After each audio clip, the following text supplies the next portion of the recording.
भाई, आपके पीछे आपके हिस्टोरिकल पाप को आप सुनना पड़ेगा। ये अर्पण की भूमि है, ये तर्पण की भूमि है, इसका कंकर कंकर शंकर है। इसका मैं आपको बताना चाहता हूं तो आर्थिक न्याय मिला है। आप जेपीसी के चेयरमैन हैं speaker sir. Thank you, Speaker, sir, for giving me permission to speak in this important debate. This is a momentous occasion for the whole country when we are celebrating 75 years of a journey as a constitutional republic. Speaker, sir, if you look at our immediate neighborhood and contrast it to our experience, we are the only thriving constitutional democracy in our immediate neighborhood. This is the strength of this country and the testament to not only the strength of our constitution, the sublime constitution that our constituent makers gave us, but it is also a testament to the strength of this civilization, this culture that has always placed the values of democracy, the values of freedom of expression, and dharma as the foundation stone of this civilization. Baba Saheb Ambedkar, who played the pivotal role in drafting of this constitution, also acknowledged and appreciated the value of this civilizational culture in democracy and strengthening the democracy in this country. I would only want to take 2 lines from his very interesting quote.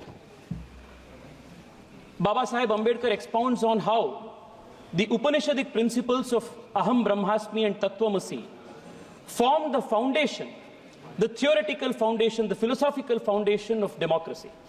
He says, if all persons are parts of Brahma, then all are equal and all must enjoy the same liberty, which is what democracy means. Looked at from this point of view, there cannot be a slightest doubt that no doctrine could furnish a stronger foundation for democracy than the doctrine of Brahma. He also further goes and says, when Western students of democracy have spread the belief that democracy has stemmed either from Christianity or from Plato, and that there is no other source of inspiration for democracy. If they had known that India too had developed the doctrine of Brahmism, which furnishes a better foundation for democracy, they would not have been so dogmatic. India too must be admitted to have made towards a contribution towards a theoretical foundation for democracy. This is what Baba Saheb Ambedkar says. It was on this very philosophy that Prime Minister Narendra Modi has declared to the world that India is the mother of democracy. That is the strength of from where we derive that's the philosophical foundation from where we derive the strength for our constitution. Speaker, sir, this civilizational value of India, that we are a civilizational state, was implicitly addressed and appreciated in this constitution when India was referred to as Bharat in Article 1 of the Constitution. Our constituent makers appreciated the millennia-old civilizational history and considered India to be a sacred geography. The Vishnu Purana said, Uttaram yat samudrasya himadraischeva dakshinam varsham tad bharatam nama bharati yatra santati. From then, the country was considered a sacred geography. But unfortunately, Speaker, sir, starting from the first Prime Minister in the Congress party, Pandit Nehru, to the communists and the others who followed, India was not considered a sacred geography because they did not have the civilizational worldview that India was a millennia-old state. They approached India as a union of states, more a private jagir, any part of which could be given to anybody at any point in time, ceded, given away, without even at some times following the constitutional process of law. The attack on the Constitution by the Congress party started from the very first article, Article 1. I would want to draw the attention of this nation and the House to how a very important, strategically important island in the Pak Strait in the southern part of the country between India and Sri Lanka, the island called Kachativu, was given away to Sri Lanka by the Congress party and the DMK in 1974 without following any due process envisioned in the Constitution. Speaker, sir, when Pandit Nehru was asked about this very important island called Kachativu, which falls in the Pak Strait, which was part of the then Madras presidency, belonging to Raja of Ramna, Pandit Nehru says, I attach no importance at all to this little island and I would have no hesitation in giving up our claim to it. This was Pandit Nehru's position on a very important island. And सुनना पड़ेगा गौरव भाई, सुनना पड़ेगा, आपके पीछे आपके historical पाप को आप सुनना पड़ेगा. Sir, the DMK which today is lecturing us, on secularism and the constitutional morality, this party also joined hands. Karunanidhi, who was then the chief minister in 1974, was well made aware that this was the solution and this island would be given away. They also supported this.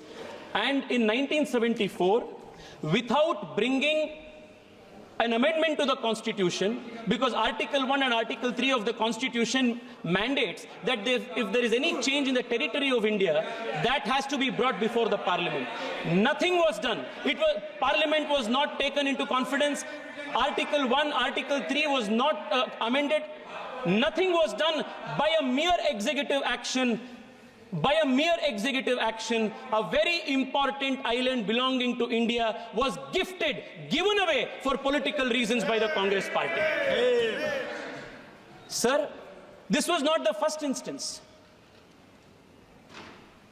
Lot was spoken about the basic structure of the Constitution. Parliamentary sovereignty and sovereignty of India is one of the founding principles of the nation. But the Congress party, not just in the instance of Kachativu, but even in the instance of Aksai Chin with respect to China, and more recently it was learned that the UPA government was ready to even give away Siachen to Pakistan. This is their commitment to territorial integrity of this country.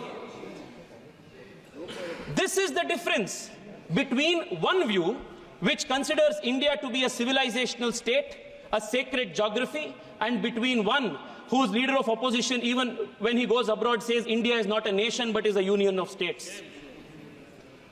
Contrast this view to what Atal Bihari Vajpayee's position was.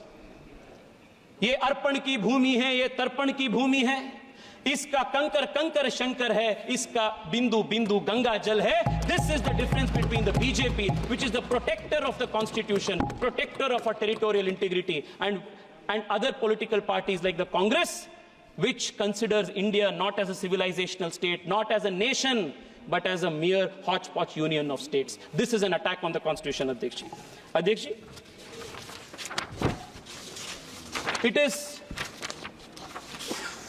it is this difference in the philosophy of approaching the nation and the Constitution that resulted in the Congress party and its successive dynastic prime ministers attacking not just the Constitution but the very soul of this country. The forcible insertion of socialist and secular in the Indian Constitution during the 42nd Amendment was not the first attempt at introducing these two ideas in the Constitution and making the Constitution rigid. Even during the Constituent Assembly debates, a proposal was made to add socialist and secular into the country's preamble and the Constitution. And this was categorically rejected by Baba Saheb Ambedkar. And the reason why Baba Saheb Ambedkar rejected this is very telling. Baba Saheb Ambedkar, while rejecting the proposal to add socialist and secular, makes this very important observation. He says the Constitution is merely a mechanism for the purpose of regulating the work of the various organs of the state. It is not a mechanism whereby particular members or particular parties are installed in office. What should be the policy of the state, how the society should be organized in its social and economic side are matters which must be decided by the people themselves according to time and circumstances. Sir, yesterday many members from the opposition said that the Congress party introduced 42nd Amendment, socialism, secularism in the Constitution with a laudable objective. Let me tell this nation and let me tell this august house that there was no laudable objective behind that insertion. The only objective was to create a monopoly in politics, monopoly for the dynasty in politics and monopoly in the economy, so that there will be no challenge to the Congress party's first family. This is exactly what Baba Saheb Ambedkar wanted to oppose. The idea was that by bringing socialism, by saying that there is going to be only one type of form of government, only one type of party, All type of competition was killed in the politics. Dynasty rule was perpetuated. And the idea was that politics would be controlled by the dynasty's monopoly and the economy in turn would be controlled by the state's monopoly. This vicious cycle, Speaker sir, kept the country poor, kept the country hungry and kept the country backward. The cost for this thrusting of socialism only to keep the country poor and to perpetuate the dynasty's stranglehold on the country's politics cost the nation dear. In a paper titled The Price of Socialism, noted economist Swaminathan Iyer says that millions of children, let me read it out, Speaker sir, that 14.5 million children would have survived, 261 million more Indians would have become literate, and 109 million more people would have risen from poverty line had we not approached our economy with this dogmatic approach. This, Speaker sir, has been the contribution of the Congress party. Yesterday, there was a question of Arthik Nyay. I want to tell you what Arthik Nyay the country saw under, economic justice the Congress saw under, the country saw under the Congress party. Until Prime Minister Narendra Modi came, a large swaths of this country, a large population of this country did not have access to toilets. This was the kind of economic justice they had given. Close to 80% of the country's villages did not have access to electricity, and they speak of economic justice. Close to 50 crore people in this country did not have access to bank accounts, and they speak of economic justice. मैं आपको बताना चाहता हूं, नरेंद्र मोदी जी आने के बाद पहली बार देश के गरीब को आर्थिक न्याय मिला है और संवैधानिक रूप से वो मिला। अध्यक्ष जी, because Baba Saheb Ambedkar was such a staunch opponent of this Congress style of politics, Pandit Nehru declared Baba Saheb Ambedkar to be his enemy number one politically. And today, Speaker sir, I heard my opponents from the Communist Party,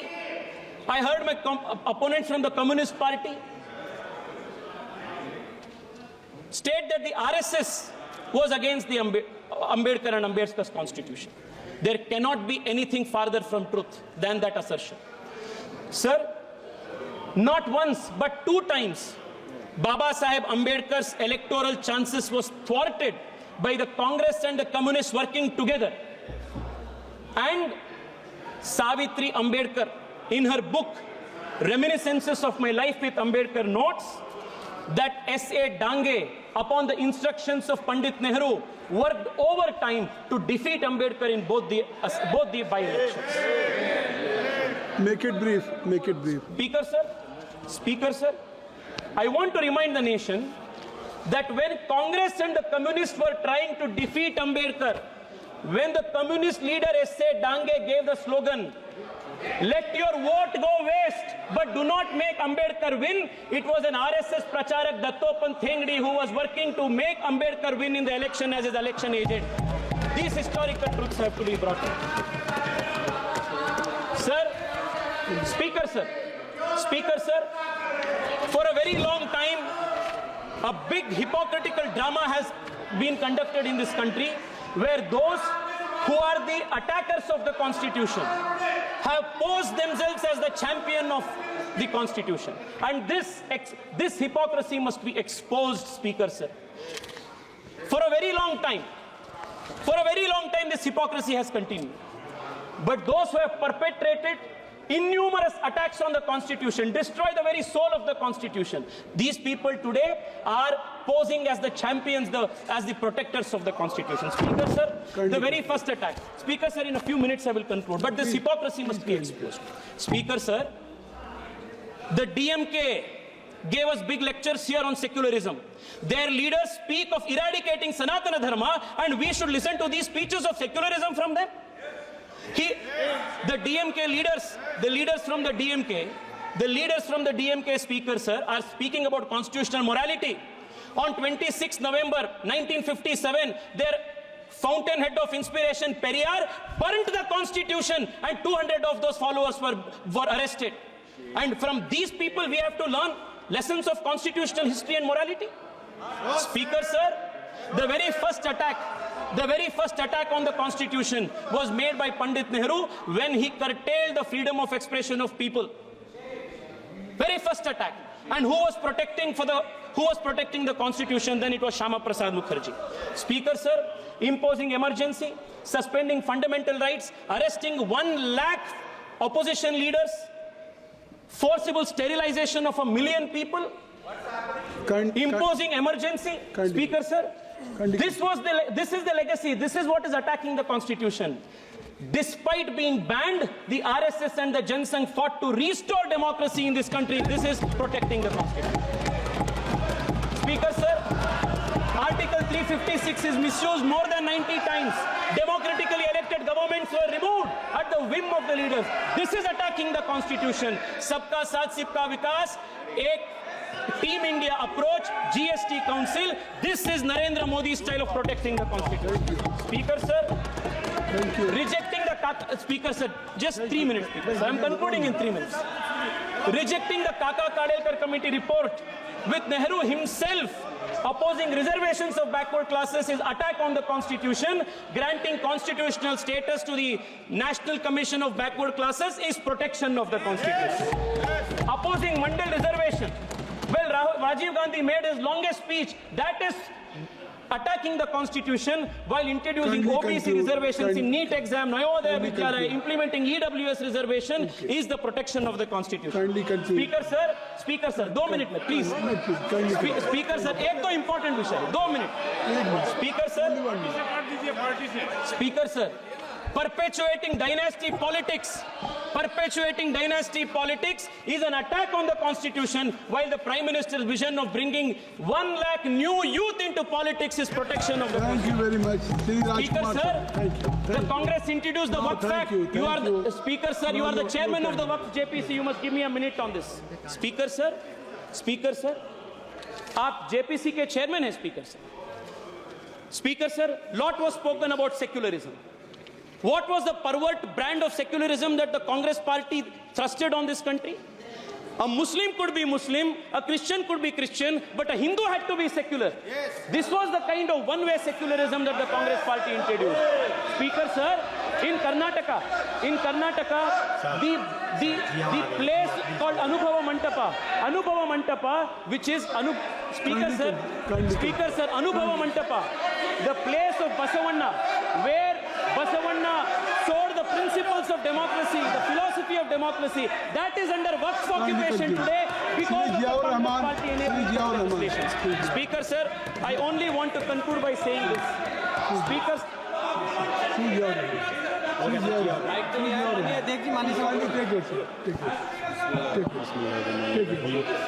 माननीय सभापति जी, संविधान पर चर्चा पर बोलने के लिए मौका देने के लिए आपका बहुत बहुत शुक्रिया। आज मैं यहाँ मजलूमों की आवाज बन करके खड़ा हूँ। उन करोड़ों भारतीय मुसलमान और अल्पसंख्यकों की जद्दोजहद और हक की बात करना चाहता हूँ।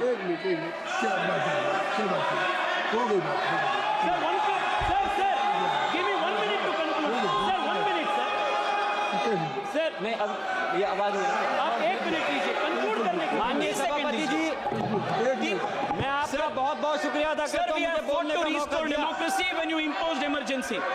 We fought to send Ambedkar to parliament when you conspired to defeat him. We have fought to protect secularism and pluralism when you surrendered to vote bank politics. We fought to make India prosperous while you kept India poor. We fought for Ek Bharat Shresth Bharat while you supported Tukde of Bharat. We are the party that is standing against your Soros army that is trying to destabilize India. We are committed to protecting the constitution. ಹೆಚ್ಚಿನ ವಿಡಿಯೋಗಳಿಗೆ ಪ್ರತಿಧ್ವನಿ YouTube channel subscribe ಮಾಡಿ, bell icon click ಮಾಡಿ.